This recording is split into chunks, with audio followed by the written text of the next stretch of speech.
Song of Saya is not a game. It's a visual novel, meaning that it has one degree of dynamism above a book, and that implies two things.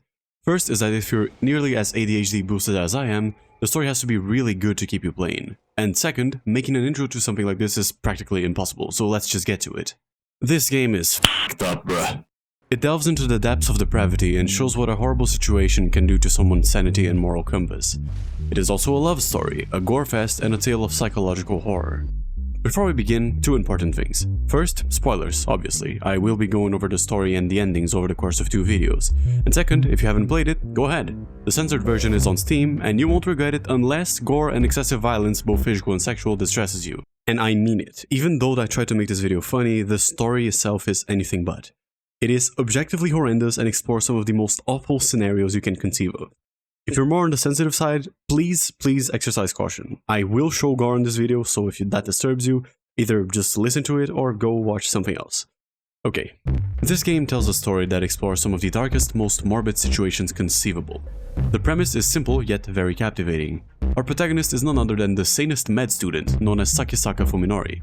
He's a college student who got in a car crash that killed his entire family and left him in a coma for a while. After weeks in intensive treatment, his condition began to very gradually stabilize, but the doctor tending to him knew that Fuminori had sustained some pretty bad brain damage, just like you do after watching my videos. The only way he could possibly survive and live something that could even remotely resemble his normal life would be if he went through an experimental procedure.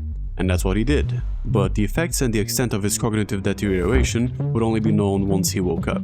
And with the exception of temporary cortical blindness, he seemed to be doing fine. While blind but lucid, Fuminori came to terms with the accident and stayed resting in the hospital for a while. But one day his vision unexpectedly returned, and the first image to grace his vision was this. The clean, sterile room he was supposed to be recovering at is covered in entrails and blood. The nurses and doctors that were supposed to be tending to him are these shambling amalgamations of gooey flesh. Needless to say that this scares the shit out of him, and the first time his friends from college come to visit him, he was reduced to a screaming, terrified mess of a man. It took some time for Fuminori to understand what was going on. He eventually realized that he hadn't died and gone to hell, but rather that some unknown neurological process somehow managed to override all his 5 senses in a way that makes everything look, sound, smell, taste, and feel as bad as humanly possible. He is still in the real world, but his perception of everything has been severely altered. To quote what he says in-game, "It was as if an insane architect took the blueprints out of my life and rebuilt it out of blood and gore." In my opinion, the most nightmarish thing about Fuminori's condition is that closing your eyes isn't enough. There will still be awful sounds, smells, and textures that won't go away if he's not looking at them. And worst of all, he still has to eat. Even though the only thing his senses can perceive is this hellscape where everyone looks like the brain of Mantis, his body is still in the real world and it still needs to sustain itself. Every day he will have to pick something to consume, but regardless of how tasty the food may be in the real world, to Fuminori it will feel like he's eating a mix of intestines, rot, and shit. Needless to say that he wanted to minimize that experience as much as possible, and as a consequence he became a lot skinnier and sickly looking than he previously was. Another thing Fuminori realized is that if anyone were to find out that he went cuckoo, they would probably take him to a mental institution and experiment on him. Given that he was trapped in the hell of his own perception, he at the very least would prefer to roam free rather than to be locked in a single room and used as a guinea pig. So for that reason he kept his condition a secret, pretending as best he could that everything was okay. Eventually he was discharged from the hospital to try to return to a David Cronenberg's reimagination of his own life, but not before having something even weirder happening to him on a particular night. 怖くないの？私のこと。 These are the first words he heard Saya speak, the first human voice he heard since his vision returned. Needless to say that he was overwhelmed by emotion upon finally seeing a normal human. In the distorted hellscape that is Fuminori's reality, Saya is like an angel, an image that is rather blatant in the game's cover art. Her pure white dress and innocent appearance contrast greatly with the walls of pulsating, rotting flesh. Fuminori can't help but feel enthralled by her. Who wouldn't, really, given the situation that he was thrust into? That being said, what the f is up with her forehead? Like, Jesus Christ, if I were to walk the distance from her eyes to her hairline, by the time I was done, this channel would have 100k subscribers. What the fuck? But I digress. You will learn to love Forehead Wife as she is pretty much the most likable character in the whole visual novel, for now. You need only look at Fuminori to see how he develops a bit of an obsession for her, to the point that one day, when he gets discharged from the hospital, the following scene ensues. On the night before my release, I summoned all my courage and asked her, "Are you going to stay here forever?" "Yeah, I couldn't learn anything about my dad, but it's not like I have anywhere else to go. I guess I'll just stay as long as I can hide." In other words, there was nothing keeping her there. "Why not stay with me?" I asked timidly. The question took all the courage I had. "Huh? My family's gone, and I have plenty of room. You won't need to hide, and it's not a bad place to live." He asks for her to go live with him, and she agrees because Saya too is an outcast in a way, but also in exchange for Fuminori helping her find her father, a man known only as Dr. Masahiko Ogai, who used to work at the very hospital he was staying at but disappeared about a year and a half before the story began after some incident. Thus begins the actual story of the visual novel, and we see how this girl becomes the center of Fuminori's world, the only thing that will embrace him in this awful hellscape, and how this love he has for her and his disdain for everyone else eventually turns him into an awful person. As you play through the story, you begin to realize that Saya doesn't seem like an entirely normal person either. There are many little details about her that are off. For one, Fuminori never sees her eat anything, she only ever goes out at night, and she tells Fuminori that she will never abandon him because he and he alone is the only person who accepts her as she is. Quite odd, because she is described in the story to be almost indescribably perfect by both Fuminori and some other guy. At the actual start of the visual novel, the two have been living together for a little over a month according to my calculations, and the relationship gets very strong very fast. How strong, you may ask? Yes. Anyways, every day is basically torture for Fuminori, but he endures it knowing that he can return home to Saya. He says in-game that she alone is the reason why he's still alive. Every day he goes to college, and after classes are over, he spends the rest of the day trying to find clues to determine the whereabouts of Dr. Ogai. Once he's done, he returns home to Saya and they demonetize each other and go to sleep. One thing that is very well portrayed in the visual novel is how much Fuminori utterly despises anyone who is in Saya. He complains about their smell, the way they speak, and how they never seem to leave him alone, despite him doing his very best to stay as innocuous and invisible as possible. As time progresses, he becomes more and more fed up with the flesh monsters he has to deal with on a daily basis, and more obsessed with returning home to Saya. Now is the time to mention three characters that I haven't talked about yet: Yo, Koji, and Omi. The latter two are a couple, while Yo has a crush on Fuminori. Together, the four of them used to be besties, but after the accident, Fuminori started to see them as disgusting flesh monsters, so he started to build a wall between them and him. He doesn't cut contact immediately in order not to arouse any suspicion, but his friends can clearly see that there's something wrong with him. The post-accident Fuminori is a far cry from the person they once knew. He's a lot more reserved and dismissive, as you'd expect, but he's also a lot thinner, probably both due to the stress and the awful taste of everything he eats. But most importantly, they have no idea about his condition. Nobody does, except for Saya.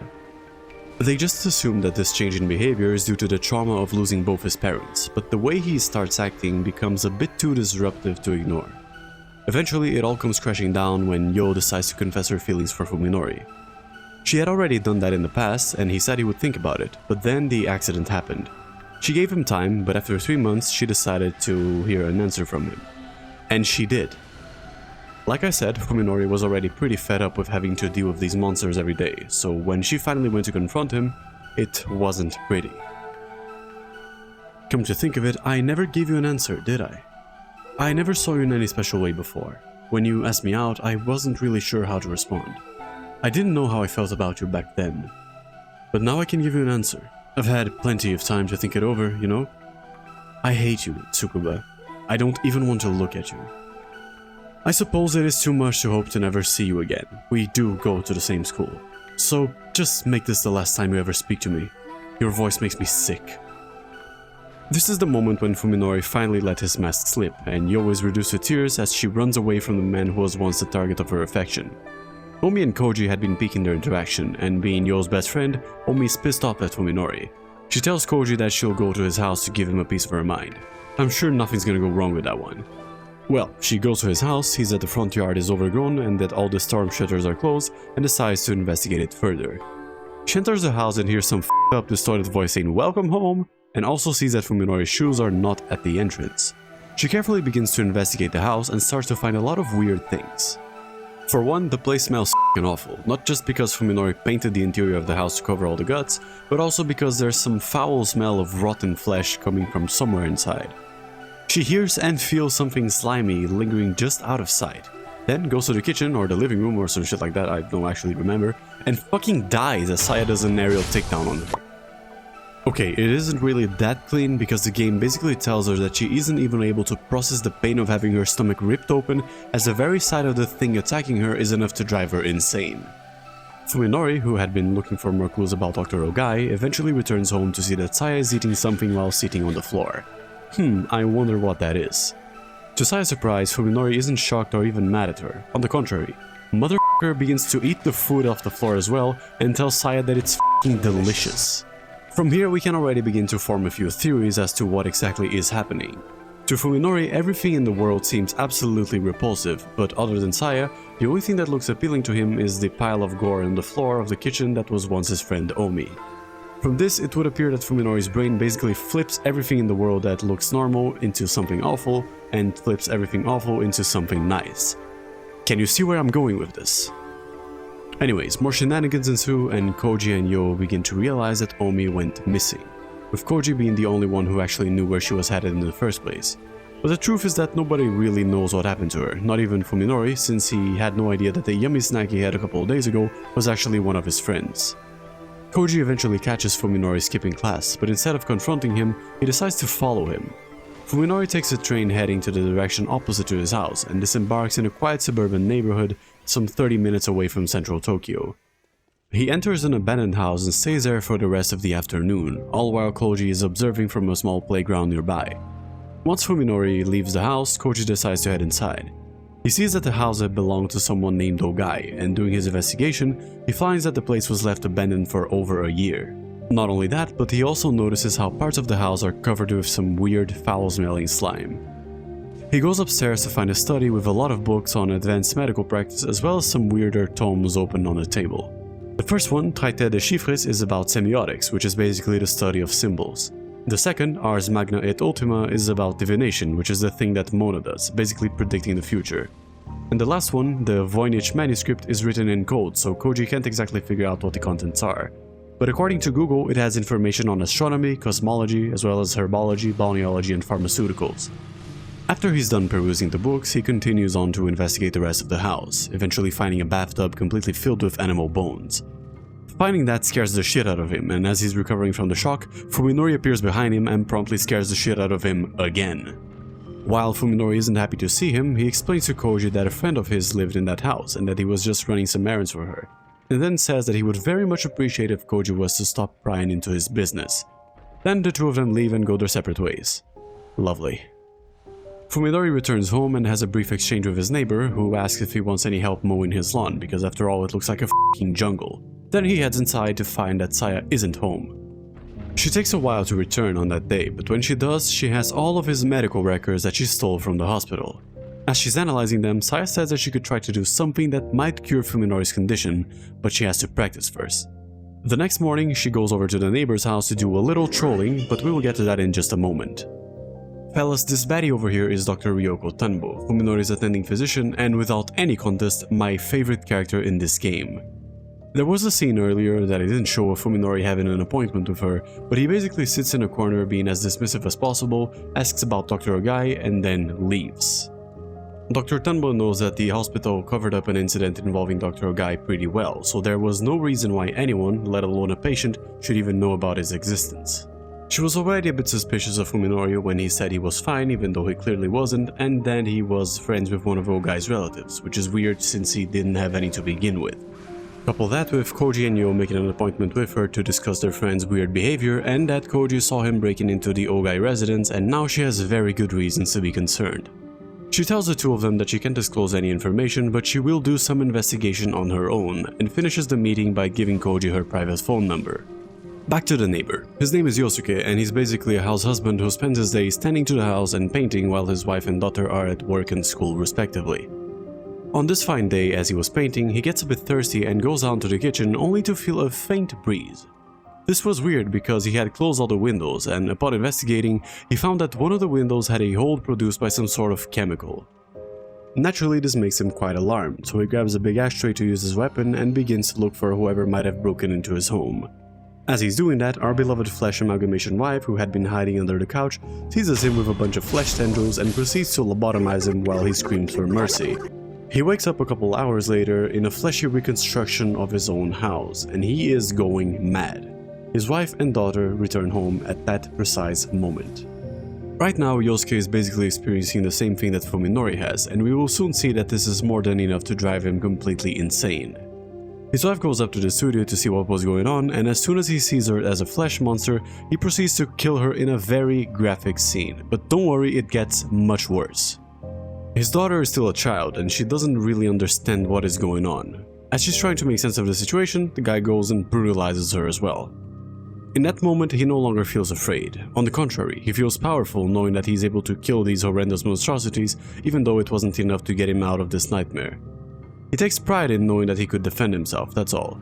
And that's when Saya appears as her normal self and sorta tries to interview him to see if her little experiment worked, and that proves to be an awful mistake. You see, this man is very far from being sane at this point, so the moment he sees the only non-horrible thing in this world of nightmares, his first and only impulse is to have it. Have her.